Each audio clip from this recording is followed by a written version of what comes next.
CI batch number 20 sorry batch number 21 এর 20তম ক্লাসের আলোচনায় আছি আমরা ফাংশন লেখা শিখছিলাম স্ক্র্যাচ ফাংশন লেখা শিখছিলাম এবং একটা টাস্ক আমরা ক্লাসের শুরুতেই দিয়েছিলাম যে টাস্ক এর মাধ্যমে আপনারা কি করতে পারেন যে একটা সেন্টেন্স আমরা পুট করব সেই পুট সেন্টেন্সের মধ্যে থেকে আমার ফাংশনটা দেখাবে যে কতগুলো ওয়ার্ড আছে কতগুলো লেটার আছে হিন্টস হিসেবে বলে দিয়েছিলাম বা আপনারা খুঁজে বের করেছেন যে ওয়ার্ড বের করারও বিল্ট ইন ফাংশন আছে লেটার বের করারও বিল্ট ইন ফাংশন আছে তো যার সাহায্যে আমরা খুব সহজে এটা করতে পারি শুধু ফাংশনের লেখার টেকনিক্সটা যেন আমরা ধরতে পারি দ্যাটস ওয়াই টাস্কটা আমরা দিয়েছি আমি টাস্কটা একটু করার চেষ্টা করি আপনাদের সাথে নিয়ে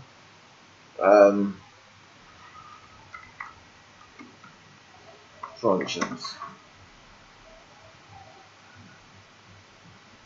sorry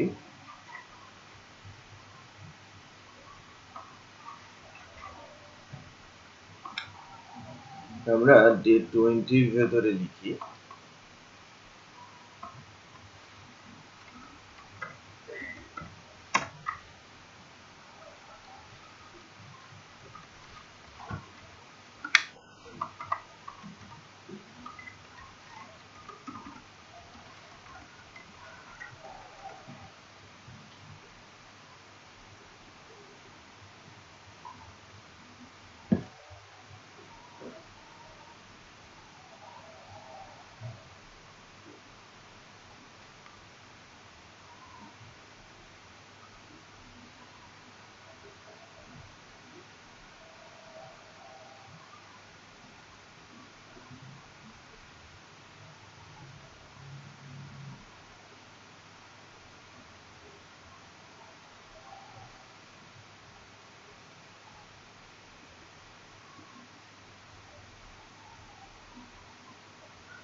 দেখেন ফর্ম নিলাম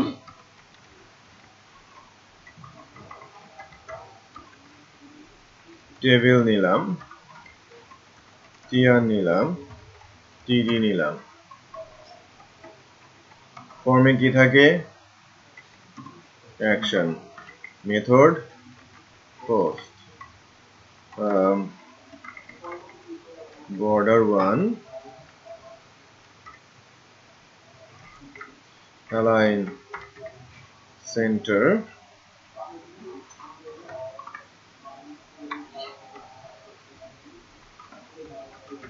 enter text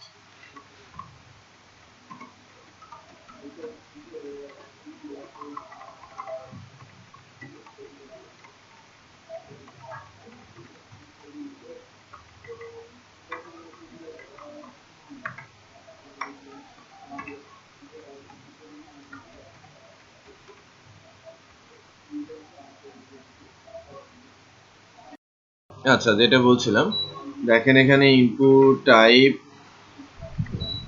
submit name button value click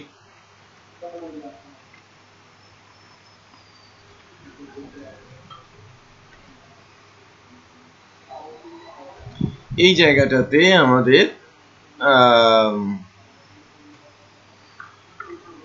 answer আসবে আমরা যদি আমাদের লোকাল হোস্ট থেকে এটাকে রান করানোর ব্যবস্থা করি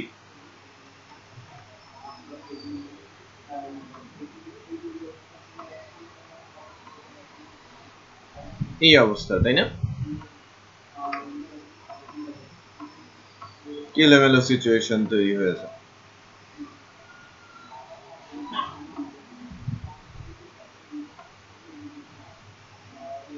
এখানে কি দিব?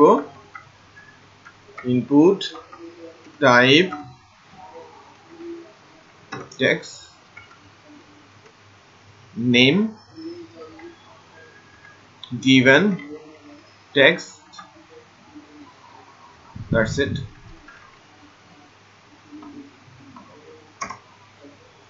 আমি এখানে একটা ইনপুট টেক্সট দিব, ক্লিক করব, ঠিক আছে, ক্লিক করব, দেন এখানে এসে দেখাবে যে এতগুলো ওয়ার্ড আছে, এতগুলো লেটার আছে।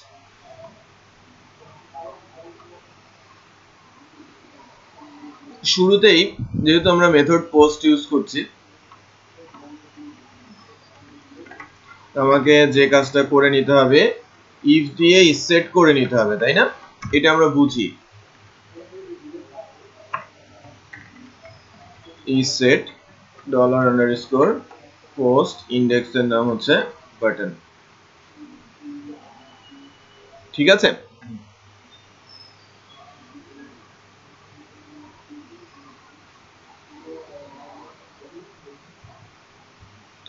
তারপর আমি given যে টেক্সটটা আছে এটা আমরা নিয়ে নিব কোথা থেকে? পোস্ট given টেক্সট ভেরিয়েবলে চলে আসলো। তারপর এখান থেকে আমরা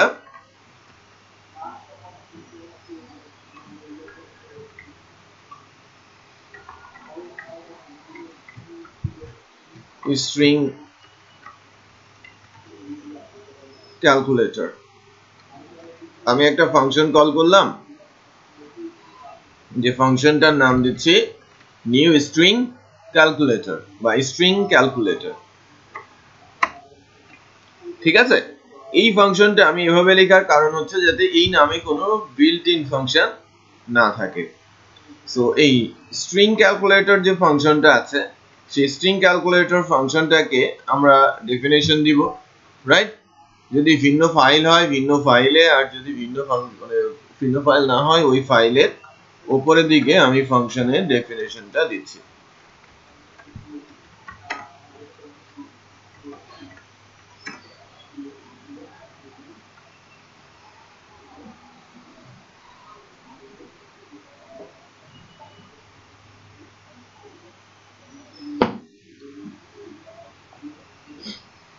$,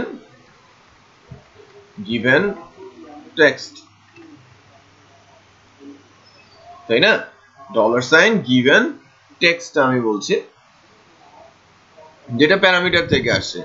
এবার আপনি যে কাজটা ওই যে ইফের মধ্যে করেছিলেন ওইটাই এখানে করতে হবে, সেটা বুঝতে পেরেছেন? মানে আমি চাচ্ছিলাম যে আপনারা ওই কল করতে শিখেন, প্যারামিটার পাস করতে শিখেন, রাইট? এখনকার দিনে বা শুরুর দিকে ভালো ফাংশন বা প্রয়োজনীয় ফাংশন নিজের থেকে যে চটচট করে লিখে ফেলতে পারবেন এটা এক্সপেক্ট করা হচ্ছে না, বাট আপনি যেন ওই প্রসেসটার মধ্যে ঢুকে যান, রাইট? সেটাই চাওয়া হচ্ছে। আমি কি বোঝাতে পেরেছি? তারপর পরবর্তী স্টেপে যাওয়ার জন্য কিন্তু এটা খুবই গুরুত্বপূর্ণ একটা কাজ। সো আমি গিভেন টেক্সট আমি এখান থেকে বলছি এরকম you enter your given text have, right? দেখেন str word count, str word count এর মধ্যে আমি আমার এই স্ট্রিংটা দিয়ে দিলাম।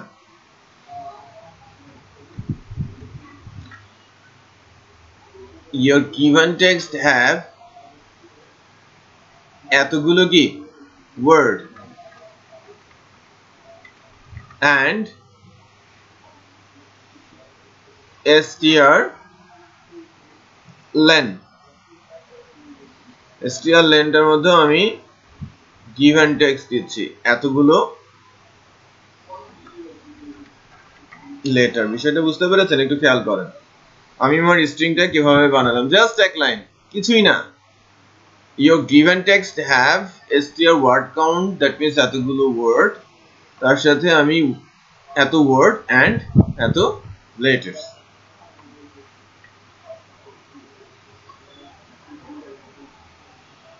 and number of letters বা এত letters. Let's check যে কি হয় এখন।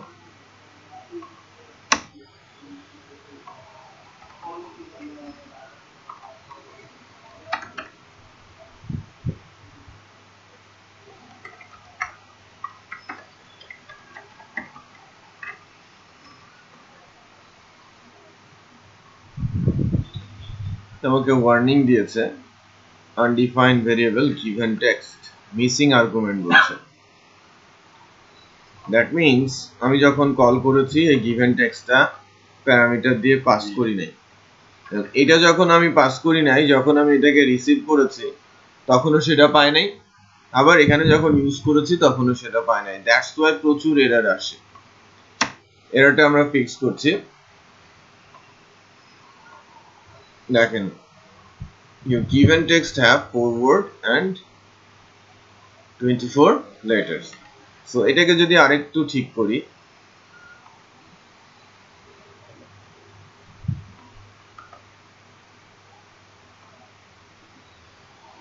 এবং আমরা যদি এটাকে ধরে রাখার ব্যবস্থা করি,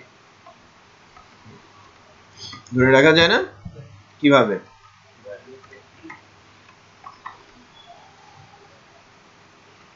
if we set post button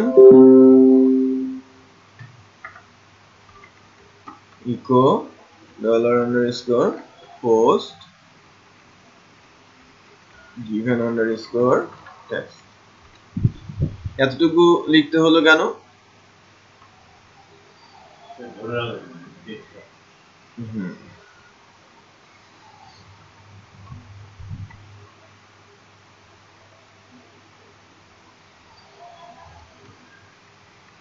ঠিক আছে, এই ব্র্যাকেটটা ইফ এর জন্য আর এই ব্র্যাকেটটা ইজ সেটের জন্য।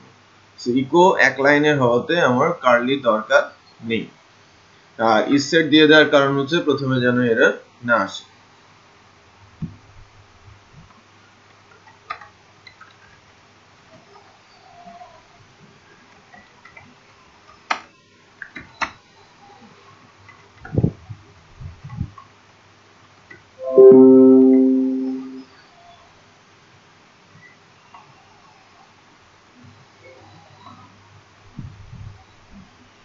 ওকে, একটু খেয়াল করেন, 1 2 স্পেস ব্ল্যাঙ্ক স্পেসও কিন্তু সে কাউন্ট করছে।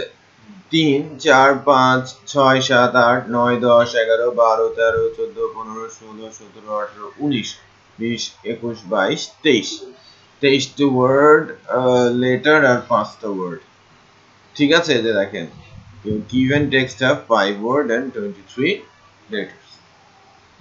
বোঝা যাচ্ছে যে আপনি কিভাবে এটাকে ইউজ করছেন। আচ্ছা,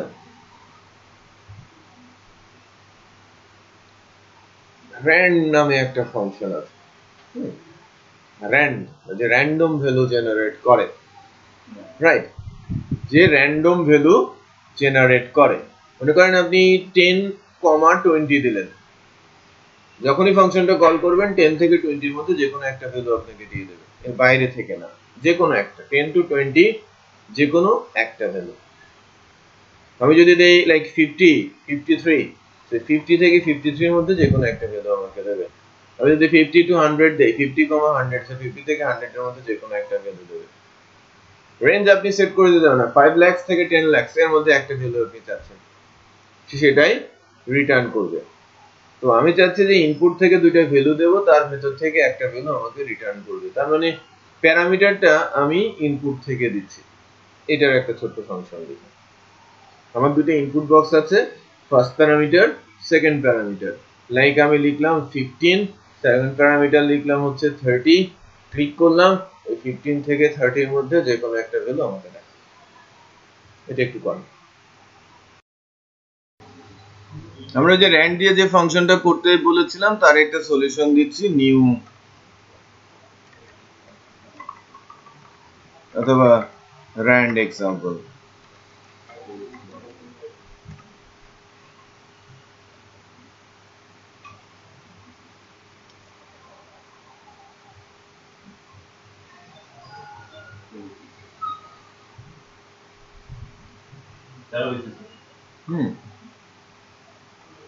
দেখেন আমরা র্যান্ডে যাই, এটা একটা বিল্ট ইন ফাংশন 2040, ঠিক আছে।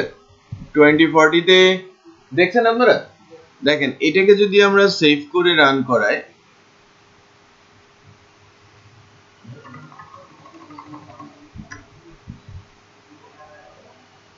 কোনো কিছু আছে নাই, কারণ হচ্ছে এই ফাংশনটা কিছু একটা রিটার্ন করেছে, আমরা দেখতেই চাই নাই। আমি ইকো দিলাম, আমাকে সে দেখাবে কত রিটার্ন করেছে, 34। আবার রিলোড দেন, রিলোড মানে কি আবার পেজ লোড হবে, আবার ফাংশন কল হবে, 26, 35। যতবার লোড দিব ততবার ভিন্ন ভিন্ন ভ্যালু কিন্তু দিচ্ছে, আবার সেম ভ্যালু আসতে পারে, আমার তো 34 আবার আসতে পারে, পারে না তো, প্রবাবিলিটি আছেই। এ কারণ 20টা বলের মধ্যে থেকে একটা বল সে তুলছে নাম্বারিং করা, আবার কিন্তু ওই বলটা রেখেই দিচ্ছে, একেবারে নিয়ে নিচ্ছে না। এরকম না যে আমি 22-40 মধ্যে কোনো একটা বল চেয়েছি, সে আমাকে একেবারে দিয়ে দিয়েছে, এটা তো প্রোগ্রাম নাম্বার, তো সে আমাকে একেবারে দিচ্ছে না, জাস্ট আমাকে ভ্যালুটা পাস করে দিচ্ছে। আমি বলেছিলাম যে এই দুইটা ভ্যালু ইনপুট থেকে নেবেন, এটা ফার্স্ট প্যারামিটার, এটা সেকেন্ড প্যারামিটার, কঠিন কি আছে, জটিলতা তো কোনো কিছু নাই, বুঝা যাচ্ছে রাকিব? আচ্ছা, তো আমি এবার একটু ভিন্ন প্রসঙ্গে যাব। আপনারা এভাবে করে ছোট ছোট ফাংশনে প্র্যাকটিস করবেন।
আচ্ছা, একটু খেয়াল করি, আমরা একটা নতুন টপিকে যাচ্ছি, এটার সলিউশন আই হোপ এখন পারবেন, আমি যেহেতু প্যারামিটার দেখিয়ে দিয়েছি, রাইট?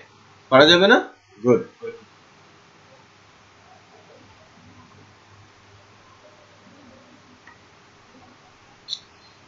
অবজেক্ট ওরিয়েন্টেড কনসেপ্ট, যেটা খুবই গুরুত্বপূর্ণ একটা টার্ম, রাইট? গুরুত্বপূর্ণ একটা টপিক, গুরুত্বপূর্ণ একটা মডেলের নাম, রাইট? বা বলতে পারেন constitution of programming language, programming ল্যাঙ্গুয়েজের সংবিধানের নাম, রাইট?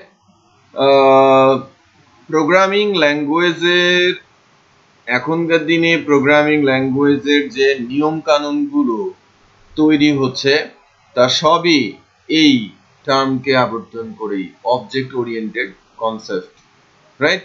সবাই অবজেক্ট ওরিয়েন্টেড প্রসেসেই প্রোগ্রামিং ল্যাঙ্গুয়েজ দিয়ে প্রোগ্রাম করার চেষ্টা করছে, আদারওয়াইজ সেটা আনম্যানেজড হয়ে যাচ্ছে, ম্যানেজেবল পর্যায়ে থাকছে না। এটা বেসিক্যালি এরকম একটা অবজেক্ট ওরিয়েন্টেড যা করে একটা কাঠামো দেয়, প্রোগ্রামিংকে একটা কাঠামো দেয়। আমরা যা করছিলাম একেবারে ছন্নছাড়া, হতছাড়া অবস্থা, যে যার মতো নাম লিখছি, যে যেভাবে পারছি কোড করছি এবং সলিউশন করছি। তো যদি একটা বড় কিছু বানাতে দেয়া হয়, এক একজন এক এক স্টাইলে সেটা করা শুরু করে, আলটিমেটলি এক সময় গিয়ে সেটা আদৌ শেষ করা সম্ভব হবে কিনা, বা এখান থেকে যদি 2-4 জন সরেও যায়, ওই সে যে কোডগুলো করেছে সেগুলো বুঝে সামনের দিকে আগানো সম্ভব হবে কিনা, তার একটা বড় কোশ্চেন মার্ক আছে, বা বলাই হয়ে থাকে এটা পসিবল না, রাইট? বড় কিছু করতে গেলে আপনাকে কাঠামোর মধ্যে দিয়ে যেতে হবে, রাইট? আপনি একা যে কাজটা করতে পারেন না, দুজন মিলে সে কাজটা করতে পারেন। আবার 10 জনের যদি একটা টিম থাকে, সেই টিমটা আরো বড় কাজ করতে পারে, বাট টিমে কিন্তু অধিনায়ক সহ অধিনায়ক থাকে, যদি না থাকে তাহলে গন্ডগোল অনেক বড় আকারে বেঁধে যায়। বিষয়টা বোঝাতে পেরেছে? তো যখন টিম, তখন কিন্তু ওই যে প্রায়োরিটি, হায়ারার্কি চলে আসে, স্ট্রাকচার তাই দেয়, রাইট? সো আপনি যখন হায়ারার্কি বা স্ট্রাকচারের কথা বলছেন, সেখানে ডেফিনেটলি হায়ারার্কি আছে ছোট থেকে বড়, এবং ছোট ছোট করে ছোট ছোট মডিউল আকারে এটাকে গড়ে একটা বড় রূপ দেওয়ার চেষ্টা করা হয়, রাইট? যেমন আমি যদি বলি যে আমাদের ফ্যামিলি অবজেক্ট ওরিয়েন্টেড, ট্রু। আমাদের সমাজ অবজেক্ট ওরিয়েন্টেড, ট্রু। আমাদের ওয়ার্ড অবজেক্ট ওরিয়েন্টেড, থানা অবজেক্ট ওরিয়েন্টেড, এভাবে যদি আমি বলি গোটা দেশ object oriented model, right, true. যদি গোটা ওয়ার্ল্ড অবজেক্ট ওরিয়েন্টেড, সেটাও ট্রু, রাইট? সো একজনের ভেতরে আরেকজন ছোট ছোট মডিউল, রাইট? আমি যদি বলি একদম মানে লাস্ট ইউনিট, হিউম্যান বিং এর একজন মানুষ স্বতন্ত্র, রাইট? সে একা একা কিছু করতে পারবে না, তার পরিচয়ও নেই।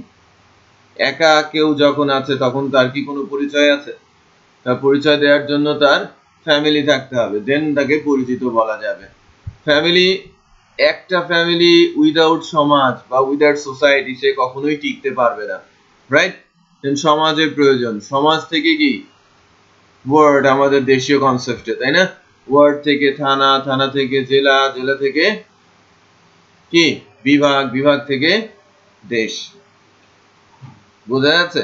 সো এভাবে ছোট ছোট ছোট ছোট করে মডিউল তৈরি হতে হতে একটা সময় দেখা যাবে যে আমি দেশ বানাতে চাচ্ছি, আমার দেশ হয়ে, এবং ওই দেশ পরিচালনার জন্য কি আছে, যেমন একটা কাঠামো আছে, প্রজেক্ট ফ্লোটা ডেভেলপমেন্টের সময়ও সেই ফ্লো অনুযায়ী কাজ চলে, বা ওই কাঠামো ধরেই ওই তারা হায়ারার্কি অনুযায়ী হয়তো সেগুলোকে ডেভেলপ করা হচ্ছে, রাইট? প্রত্যেকেই কিন্তু বিজি। একটু খেয়াল করবেন যে যারা কাজ করছে, কেউ যদি মনে করে যে সবচেয়ে ছোট কাজ রাস্তা ঝাড়ু দেওয়া, সে যখন দিচ্ছে তারও একটা কাজ, সেও কিন্তু সরকারি কর্মচারী, তার কাজের লেভেল ডিফারেন্ট। আবার আমাদের প্রধানমন্ত্রী, তার কাজের লেভেল ডিফারেন্ট, সেও কিন্তু সরকারের অধীনস্থ, এবং সেও কিন্তু বেতন পায় কি, বেতনভুক্ত কর্মচারী। তার লেভেল ডিফারেন্ট, বাট সবাই কিন্তু আমরা প্রজাতন্ত্রের কর্মচারী হিসেবেই কাজ করছি। বোঝা যাচ্ছে? তো এটা থাকাতে সবাই সবার লেভেলে থেকে কাজ করছে। তো যখন একটা প্রজেক্ট ডেভেলপ হবে, ডিজাইনার তার লেভেল থেকে, আমি কিন্তু একেবারে ওই যে গল্পটা কিছুক্ষণ আগে বললাম তার সঙ্গে এখানে মেলাচ্ছি না। আমি যেটা বলার চেষ্টা করছি, আমরা যখন ডিজাইনার, সে ডিজাইন এরিয়াতে এক্সপার্ট, ডিজাইন অত্যন্ত গুরুত্বপূর্ণ একটা পার্ট ডেভেলপমেন্টের জন্য, সে তার এরিয়াতে কাজ করছে। বাট অবজেক্ট ওরিয়েন্টেড ডিজাইন কনসেপ্টে কাজ করে না, সে কাজ করে লজিক্যাল পার্টে। প্রোগ্রামিং যে ল্যাঙ্গুয়েজ গুলো সফটওয়্যার ডেভেলপমেন্টের ক্ষেত্রে ইউজ হয়, যে লাইক আমি যদি বলি সফটওয়্যার ডেভেলপমেন্ট বা ওয়েব ডেভেলপমেন্ট আমি করতে যাচ্ছি, আর সফটওয়্যার বা ওয়েব ডেভেলপমেন্টের সময় আমি কোনো লজিক্যাল প্রোগ্রামিং ল্যাঙ্গুয়েজ যদি ইউজ না করি, তাহলে তার ব্রেন ডেভেলপ করা সম্ভব না। আমি এক্সাম্পল হিসেবে হিউম্যান বিং কে বলেছিলাম, আমি বলেছিলাম যে কাঠামো HTML, রাইট? তখন তার সৌন্দর্য বর্ধনের জন্য সেটা ইউজ হচ্ছিল, সেগুলো CSS। আমাদের অর্গান গুলো হচ্ছে জাভাস্ক্রিপ্ট। আমাদের ব্রেন সেটা হচ্ছে সার্ভার ল্যাঙ্গুয়েজ, রাইট? বুদ্ধি যেটা, সেটা হচ্ছে সার্ভার ল্যাঙ্গুয়েজ। আর মেমোরি যেটা, ব্রেইনের যে মেমোরি, যে সেলগুলোতে ডাটা স্টোর করা হয়, সেটা ডেটাবেস।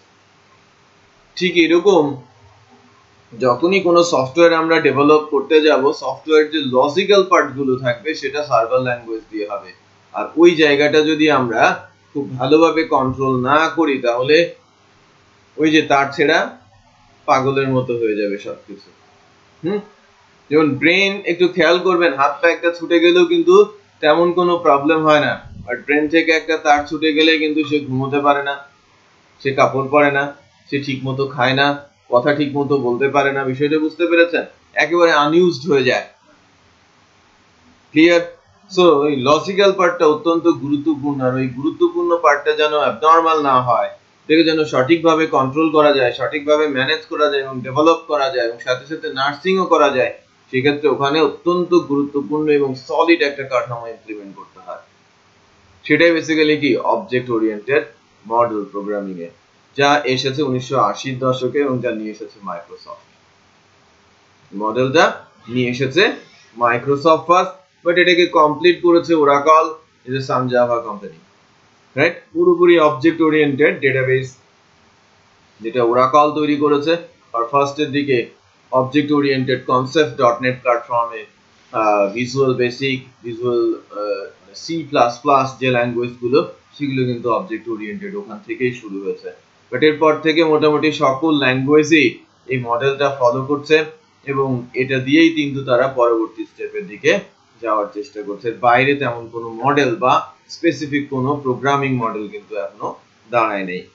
সবচেয়ে কমপ্লিট এবং স্ট্রাকচার যে ল্যাঙ্গুয়েজ গুলো বলা হয়, জাভা এবং C++, এই দুজনই 100% অবজেক্ট ওরিয়েন্টেড মডেল ফলো করে। তার মানে ইচ এন্ড এভরি এরিয়াতে তারা অবজেক্ট ওরিয়েন্টেড এর কনসেপ্টটাকে পুরোপুরি ইউজ করেছে। এবং একটা সিঙ্গেল এক্সাম্পল, হ্যালো ওয়ার্ল্ডে যদি আমি এক্সাম্পল এক্সিকিউট করতে চাই জাভাতে, ওখানে ক্লাস লাগবে, অবজেক্ট লাগবে, ফাংশন লাগবে, right? Proper model, proper structure. C++ও তাই। বাট PHP এমন ধরনের একটা প্রোগ্রামিং ল্যাঙ্গুয়েজ যেখানে আপনি স্ক্রিপ্টিং করতে পারেন, রাইট? যেটাকে আমরা র প্রোগ্রামিং বলে থাকি। আপনি অবজেক্ট ওরিয়েন্টেডও করতে পারেন, এবং তাকে কাঠামোতে আনার জন্য এবং হাত পা বেঁধে ভালো একটা কিছু করার জন্য, বা প্রজেক্টকে ফাস্টার ডেভেলপমেন্টের জন্য, সিকিউরিটির জন্য ফ্রেমওয়ার্ক পর্যন্ত এসেছে, রাইট? সো PHP আমরা এখন পর্যন্ত যা শিখেছি সেটা ভেরি বেসিক সিনট্যাক্স। এখন ওই সিনট্যাক্সের উপরে ভর করে আমরা একটা মডেল নিয়ে আলোচনা করব, এবং তার কিছু সিনট্যাকটিক্যাল কনসেপ্ট জেনে আমরা ফ্রেমওয়ার্কের মধ্যে যাব। আবারও বলে নিচ্ছি যে এই কোর্সটা থেকে আমরা কিন্তু PHP খুব ভালো যে শিখছি সেটা আমরা বলতে পারছি না, শুধু বলতে পারি PHP সিনট্যাক্স শিখছি, রাইট? আর ফ্রেমওয়ার্ক শেখার মাধ্যমে প্রজেক্ট কিভাবে বানাতে হয় সেটা আমরা শিখবো। সেখানে হয়তো বা ফ্রেমওয়ার্কের কিছু কোড আপনাদের অনেক বেশি লিখতে হবে, বাট অ্যাকচুয়াল PHP ফ্লেভার কিন্তু খুব কমই থাকবে সেখানে। অ্যাকচুয়াল PHP ফ্লেভারের জন্য অবশ্যই আপনাকে জেন্ডের মতো কোনো একটা কোর্স করতে হবে, যেখানে PHP এর উপরেই ব্যাপক আলোচনা আছে। আমাদের সার্টিফাইড ইঞ্জিনিয়ার আছে, আমাদের 3 জন ক্লাস নেয়, মানে যারা যে পার্টটাতে খুব ভালো এক্সপার্ট। হ্যাঁ, এবারটাই আমাদের থার্ড যে ট্রেনার, উনি দেশের বাইরে চলে যাবেন, জুলহাস। বাট মিথুন এবং একলাস, এরা দুজনই, একজন হচ্ছে সিকিউরিটিজ এক্সপার্ট, আরেকজন ওভারঅল, রাইট? দুজনই ক্লাস নেবেন, এবং আমি মনিটরিং এ থাকবো, সুপারভাইজিং মনিটরিং এবং কিছু পার্টের ক্লাস আমি নিজে করি। বাট ম্যাক্সিমাম ক্লাসগুলো তারা করবে। ওরা 56, 57, 59 মোস্ট প্রবাবলি নাম্বার তাদের জেন certified number, Bangladesh number. But international তাদের একটা নাম্বার আছে, অথবা সার্চ দিলে নাম দিয়ে সার্চ দিলে পাবেন, লিস্টে পাওয়া যায়। ক্লাসউদ্দিন আছে, আর রাকিবুল, আর ডাকনাম হচ্ছে মিঠুন। মিঠুন দিয়ে সার্চ দিলেও পাবে। 2013-14 ওরা তিনজনই সার্টিফাইড হয়েছে আমার স্টুডেন্ট। যাই হোক, ক্লাসগুলো হবে Saturday, Sunday, Tuesday, Wednesday 6:30 to 9:30। 3 দিন, সপ্তাহে 3 দিন ইভিনিং এ। 3 দিন একটু বেশি প্রেসার পড়ে যায় না? প্রেসার তো থাকে, বাট র‍্যাপিড না হলে কি হয় যে ম্যাক্সিমাম এরা জব হোল্ডার্সরা আসে, আবার ফ্রেশাররা আসলেও 3 মাসের বেশি যখন ডিউরেশন চলে যায় কোনো একটা কোর্সে, তখন কিন্তু দেখা যাচ্ছে যে এনগেজমেন্ট বিভিন্ন জায়গা থেকে বেড়ে যায়, কন্টিনিউ করাটা ডিফিকাল্ট হয়ে যায়, বা স্টুডেন্টের সংখ্যা কমে আসে। দ্যাটস ওয়াই এটা র‍্যাপিড করা। আপনাদের কোর্সটাও 3 দিন রাখা হয়েছে, শর্ট কোর্সগুলো 2 দিন রাখা হয়। লাইক 24টা ক্লাস আমরা 3 মাস করি, 8টা করে ক্লাস দিই, সপ্তাহে 2টা, ওখানে লোড কম। আবার যখন 36টা ক্লাস, সেটা ডিউরেশনে কত, 3 মাস, এটা 3টে করে ক্লাস হয়। চেষ্টা করা হয় উইদিন 3 মান্থ সবকিছুকে কন্ট্রোল করা। বুঝতে পেরেছেন? ওখানে যদিও এবার মানে জেন্ডে 30 সেশন, 3টা করে ক্লাস রাখা হয়েছে, আর কিছু মক টেস্ট থাকে, পরীক্ষা থাকে, ওটা খুবই গুরুত্বপূর্ণ।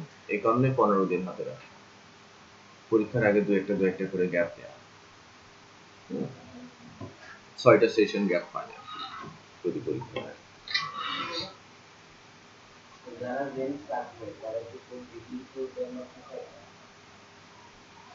না, সবাই কোড লিখে ওয়েব ডেভেলপ করে,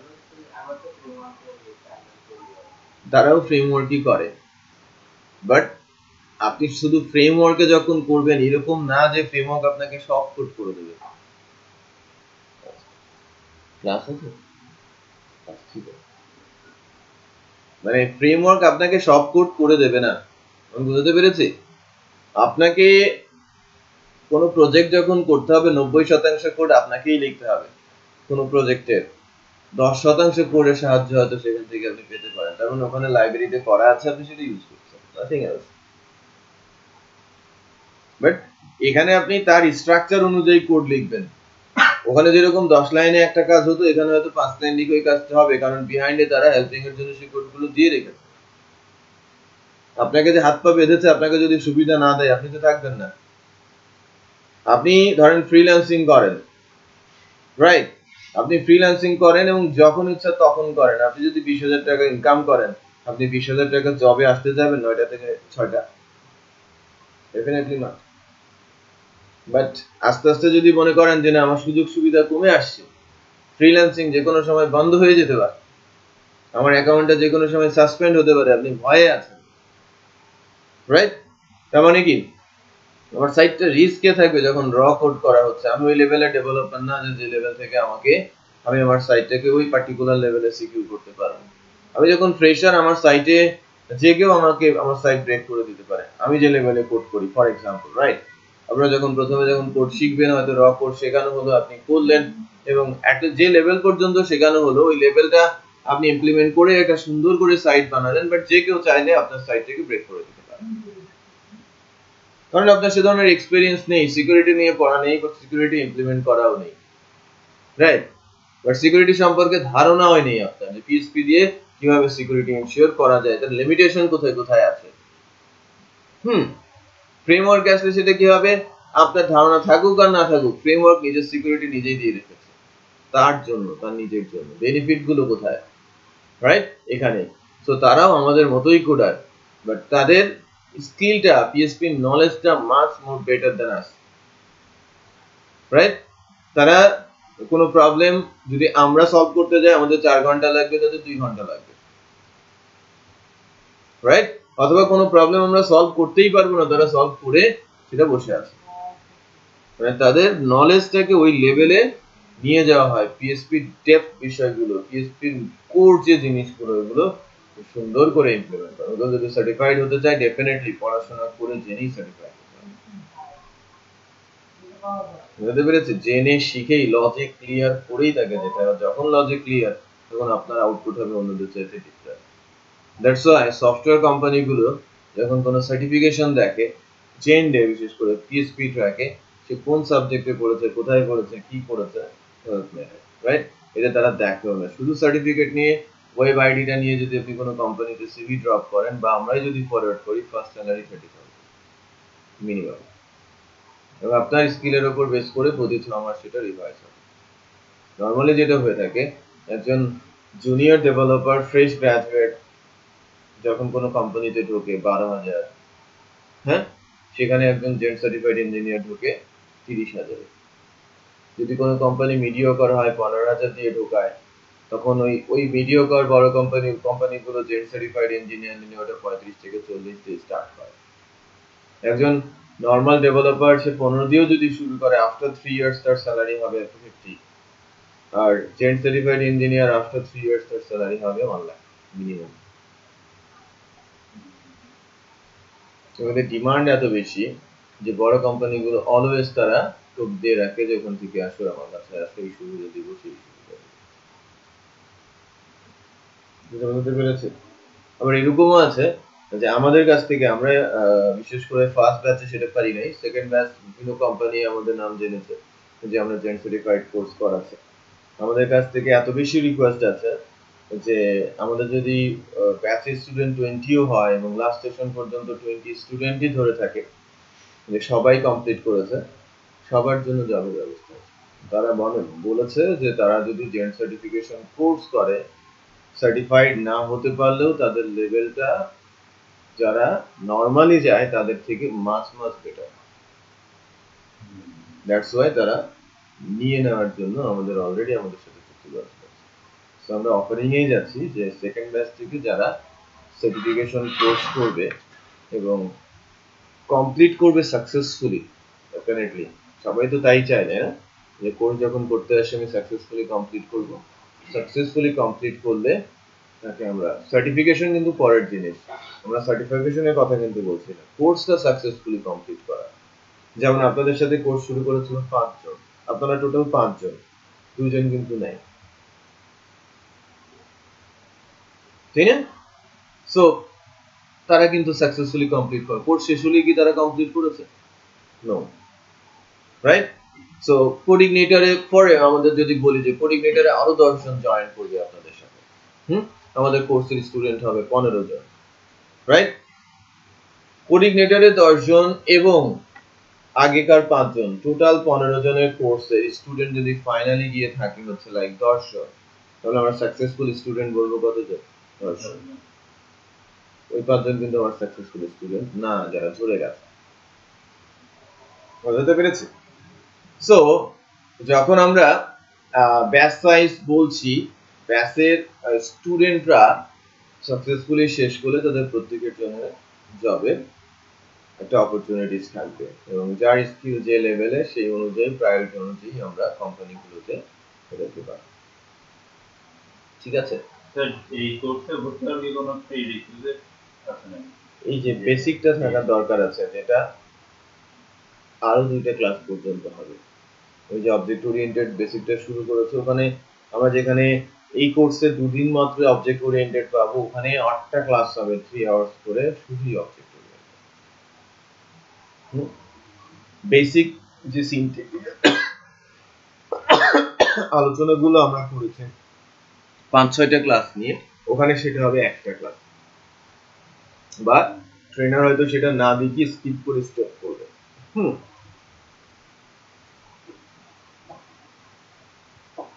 এই বেসিক গুলোর ডেফিনেটলি প্রয়োজন আছে। দেন সে করতে পারবে। বুঝতে পেরেছে? ওখানে শুধুই পিএসপি 3 মাস।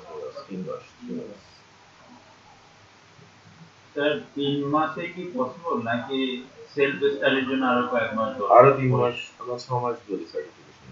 3 মাস ক্লাস করবে, 3 মাস স্টাডি করবে, 7ম মাসে গিয়ে পরীক্ষা করবে।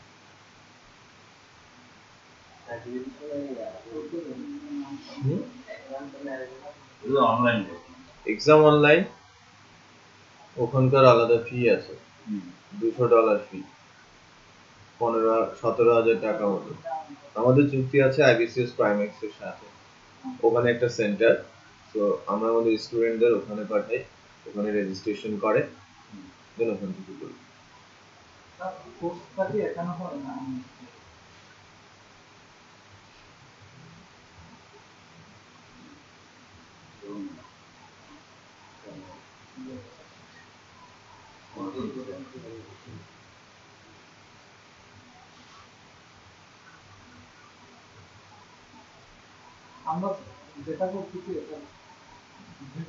এটা ভিন্নতা হচ্ছে, এটা প্রজেক্ট বেসিস, প্রজেক্ট ডেভেলপমেন্ট শেখানো হয়। রেগুলার যে জবগুলো আছে সফটওয়্যার কোম্পানিগুলো, তারা চায় ঝটপট প্রজেক্ট ডেভেলপ করে দিতে হবে, ক্লায়েন্টের কাজ সম্পন্ন করবে। বাট পার্থক্য থাকে ওখানেই যে আপনি ধীরে ধীরে এক্সপেরিয়েন্সড হবেন, অনেক কিছু শিখবেন, বাট অনেক কোর বিষয় থাকে যেগুলো এই ধরনের ক্লাসে, যেটা আপনি এখনই শিখে যেতে পারেন, ওইটা হয়তো আপনার কাছে ওই ধরনের চ্যালেঞ্জ আসতে আসতে 5-7 বছর লেগে যেতে পারে ওই বিষয়গুলো শিখতে বা জানতে। আমার ধারণাও নেই যে ওখানে এই ধরনের কোনো আলোচনা হতে পারে। ধরেন 10 ইয়ার্স এক্সপেরিয়েন্স কোনো একজন পিপল যে PHP তে কাজ করছে, ফ্রেমওয়ার্ক, বিভিন্ন মডিউলে, বাট সে হয়তো জানেই না যে PHP তে এমন একটা বিষয় আছে যা দিয়ে ওই লেভেলের সিকিউরিটি দেওয়া যায় বা এই ধরনের প্রবলেম সলভ করা যায়, যা এই ধরনের কোর্স করার পরে একজন ফ্রেশ গ্রাজুয়েট জেনে গেছে। সে হয়তো জবই পায় না, বাট ফ্রেশ গ্রাজুয়েট ওই বিষয়গুলো জেনে গেছে যে PHP তে এই বিষয়গুলো আছে। কারণ PHP তো ভাস্ট একটা বিষয়, একজন মানুষের পক্ষে সবকিছু তো তাকে তার কন্ট্রোলে নেওয়া সম্ভব না। তার একজন এক্সপেরিয়েন্স পিপল বা একজন জব হোল্ডার যখন এক্সপেরিয়েন্স হয়, কি করে হয়? তার চ্যালেঞ্জ যেটা সামনে আসে সেটা সলভ করতে করতে সে এক্সপেরিয়েন্স হয়ে ওঠে। ওই ধরনের চ্যালেঞ্জ তার আসেই না, সে শেখারই প্রয়োজন পড়ে নাই তার, সে জানেও না ওই বিষয়গুলো।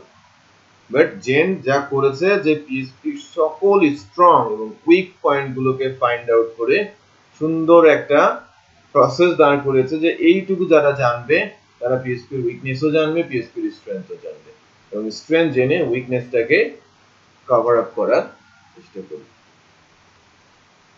বুঝতে পেরেছেন পার্থক্যটা কোথায়? তো ডেফিনেটলি যারা জেনে ওরা তো বেশি জানে, পড়াশোনা করতে হয়।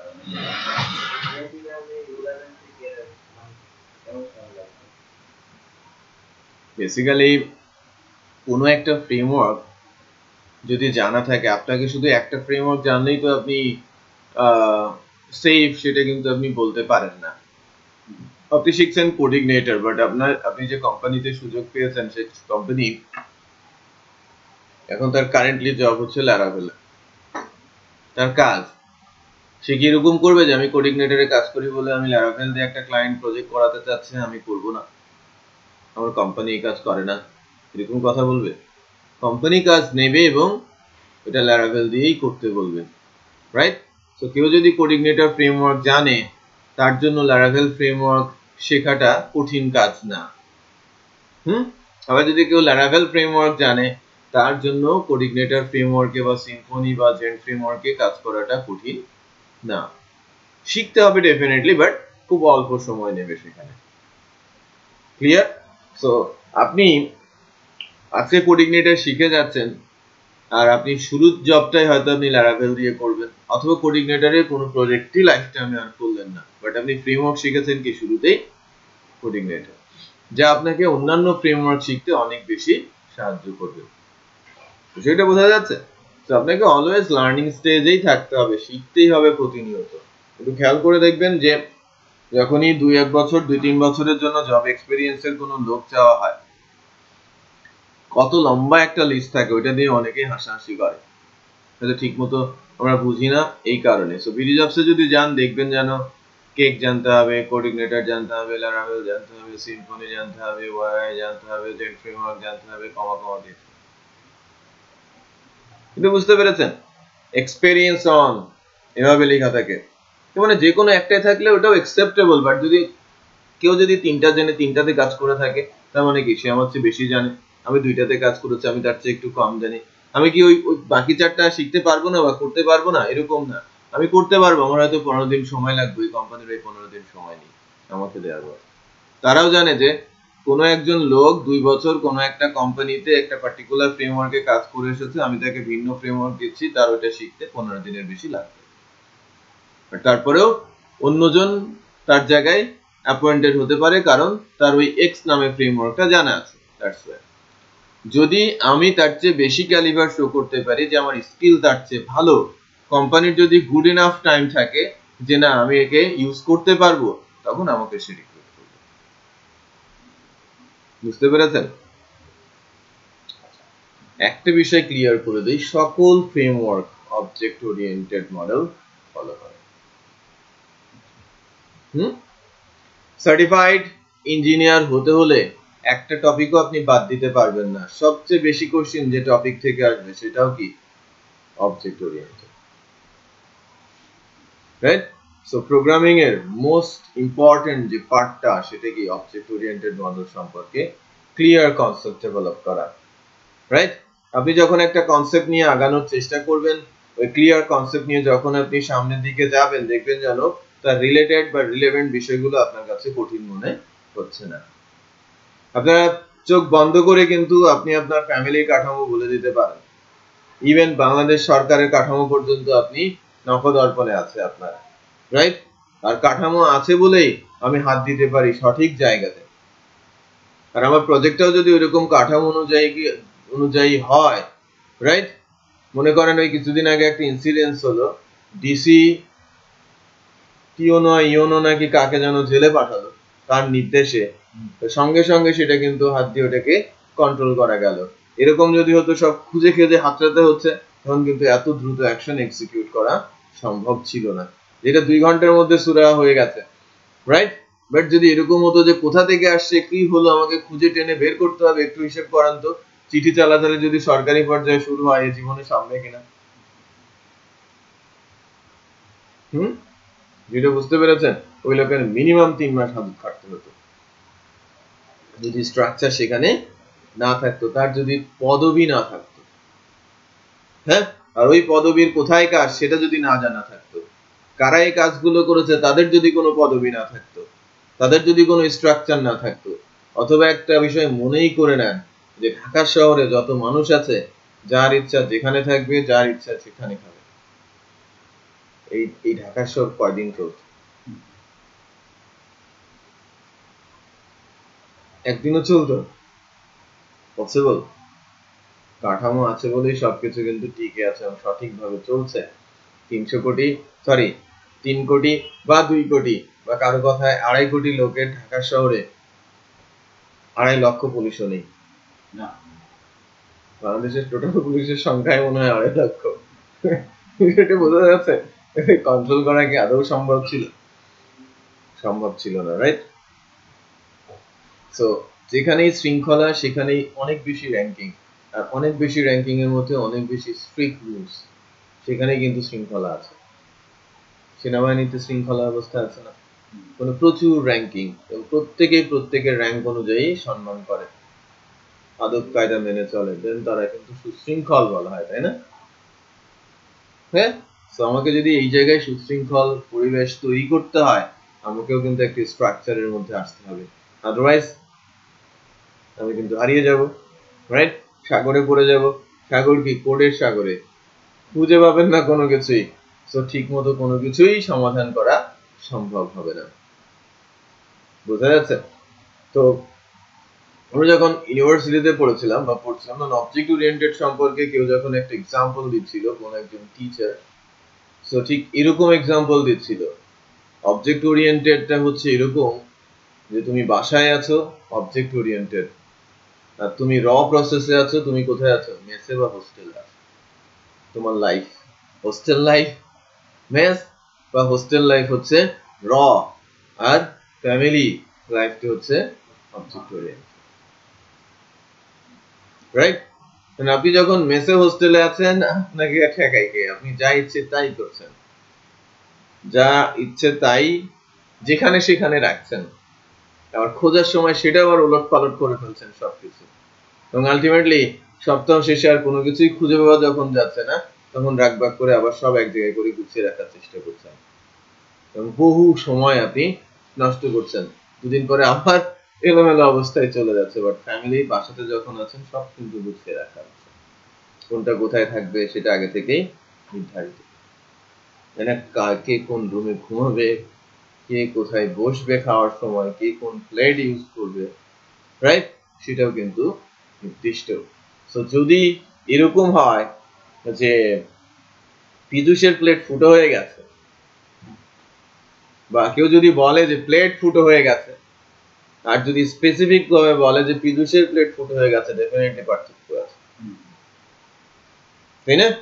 এবং সেটা যখন সবাই চিনবে তখন কিন্তু ওই প্লেট পরিবর্তন করা অনেক সহজ হয়ে যাবে, রাইট? আদারওয়াইজ আমার বাসায় 11 জন মেম্বার আছে, 11টা প্লেট খুঁজে দেখতে হবে যেটা ফুটো হয়েছে ওটাই পিদুষের প্লেট, যেটা বোঝা যাচ্ছে না? তো ঘটনাটা তাই, যদি আপনি অবজেক্ট ওরিয়েন্টেড প্রসেসে আসেন সবকিছুই আপনার জন্য ইজি হবে এবং লাইফটা অনেক ইজি হয়ে যাবে, সহজ কথা, প্রোগ্রামিং এর যে লাইফটা। হ্যাঁ, সো আমরা একটা ছোট্ট অ্যাসাইনমেন্ট করে নিয়ে আসবো নেক্সট ডের জন্য। আগামী দিন সকালে ক্লাস আছে, কাল সকালে অবজেক্ট ওরিয়েন্টেড কি, রাইট, মানে ওপি বিষয়টা কি, এটা সংজ্ঞা, হ্যাঁ, সুন্দর করে লিখে আনার চেষ্টা করবেন। অবজেক্ট কি আর ক্লাস কি, এই তিনটে জিনিস, what is object, what is class, and definition of object oriented programming. ঠিক আছে, ঠিক আছে, ওকে, থ্যাংক ইউ। রবিবারেও সকালে ক্লাস করা যাবে, আজকের দিনে এটা একটু ডিফিকাল্ট কেন বলছি, রবি মঙ্গল বৃহস্পতি